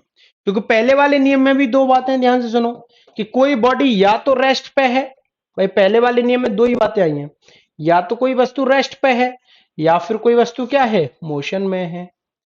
और वो अपनी ही उसी अवस्था में रहेंगे जब तक कि हम उस पर कोई बल ना लगा दें। इसका मतलब यह है कि इनर्शिया भी दो तरीके का होता है, एक आपका रुके हुए के कारण यानी कि रेस्ट के कारण, और दूसरा होता है आपका मोशन के कारण। ठीक है भाई, बात समझ में आ रही है ना। अब देखो रेस्ट का मतलब क्या भाई, इससे ज्यादा स्पीड इंक्रीज करूंगा तो उन लोगों की हालत खराब हो जाएगी जो साइंस बैकग्राउंड से नहीं है। तो होप सो मुझे पता है कि कितनी स्पीड पे आप लोगों के लिए ज्यादा कंफर्ट जोन रहता है, क्योंकि अगर मैं थोड़ी सी भी स्पीड बढ़ा दूंगा तो बहुत सारे स्टूडेंट्स के लिए नुकसान हो जाएगा, नीतू जी, है ना। हो सकता है आप साइंस बैकग्राउंड से हो सकते हो, आपको लग रहा हो यार ये चीजें क्या बेसिक सी चीजों पर भी मास्टर जी इतना रुक रुक के पढ़ा रहे हैं। वो आपके लिए लग रहा है बिकॉज हो सकते हैं कि आपको चीजें क्लियर पहले से हो सकती हैं या फिर आप साइंस बैकग्राउंड से हो सकते हैं, लेकिन उन विद्यार्थियों के लिए बहुत ज्यादा प्रॉब्लम होती है जो साइंस बैकग्राउंड से नहीं है। तो हमारा तो मेन मकसद यही होता है कि हर वो स्टूडेंट भी साइंस को समझ के जाए जो साइंस बैकग्राउंड से भी नहीं है। तो ये हमारा मानना होता है ना। चलो, तो रेस्ट का मतलब है उसकी स्पीड जीरो, और भाई यहां पर मोशन का मतलब क्या है, उसकी जो स्पीड है वो कांस्टेंट होनी चाहिए, कांस्टेंट। ठीक है भाई, यानी कि नियत, कांस्टेंट को हिंदी में बोलते हैं नियत। ठीक है भाई, बात समझ में आ रही है। चलो, इसके बाद में आप लिखेंगे यहां पर दूसरा नियम। ठीक है भाई, इसके बाद में आप क्या लिखेंगे यहां पर, दूसरा नियम। ठीक है, चलो अब दूसरे वाले नियम की जो बात है उसको मैं नेक्स्ट क्लास में ही आपको पढ़ाऊंगा, है ना। नेक्स्ट क्लास में ही आपको पढ़ाऊंगा दूसरा वाला नियम, तीसरा वाला नियम, एनर्जी और ग्रेविटी, ये हम नई क्लास में ही पढ़ेंगे। सर मैं पहली बार ही पढ़ रही हूं इन सब चीजों को, जी बिल्कुल, हाँ, कोई दिक्कत नहीं है। तो आज मैं क्लास को यहीं पर ओवर कर रहा हूं, बाकी हम जो बात करेंगे वो करेंगे नई क्लास में। और नई क्लास में जो आपका टॉपिक का नाम रहेगा वो रहेगा आपका energy and gravity. Sir kindly give the example of both. देखो इसका एग्जांपल तो ये है कि अगर मान लो कोई व्यक्ति खड़ा हुआ है ना, या फिर कोई आदमी आराम से जमीन पर ये मस्ती में बैठा हुआ है, देख रहे हो ये मस्ती में जमीन पर बैठा हुआ है और ऐसे बैठ के ये किताबें पढ़ रहा है, ठीक है। तो ये क्या है, रेस्ट का इनर्शिया हो गया। और अगर कोई रेस लगा रहा है और यही बंदा क्या कर रहा है, रेस लगा रहा है इस तरीके से, तो ये रेस लगा रहा है वी स्पीड से और ये रुका हुआ है, तो दोनों के अंदर क्या है, एक इनर्शिया है क्योंकि इनका मास है। ठीक है, हाँ भाई बिल्कुल 3 o'clock नेक्स्ट क्लास है, इसलिए मैंने भी 15 मिनट पहले ही छोड़ दिया आपको, क्योंकि 15 मिनट का मैं भी रेस्ट कर लूंगा, है ना भाई। आप मुझे बताएंगे, किसी को कोई तकलीफ तो नहीं है ना। और कोई दिक्कत वाली बात नहीं है यार, मास्टर जी की बात को कभी दिल पे नहीं लिया करते ना, किसी को नाराज हो गए हो, है ना, नाराज वराज बिल्कुल भी नहीं होते, ठीक है।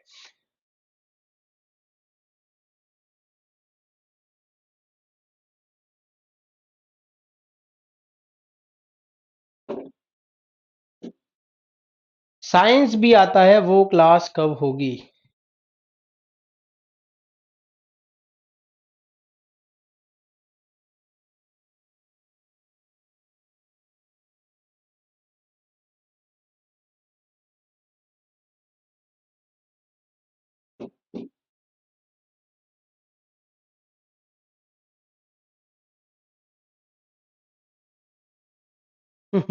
कोई बात नहीं भाई जॉय, कोई बात नहीं। Thank you everyone, thank you everyone. चलिए थोड़ा थोड़ा समझ में आया, नेक्स्ट क्लास में और आएगा, आप फर्स्ट क्लास से, चलिए भाई।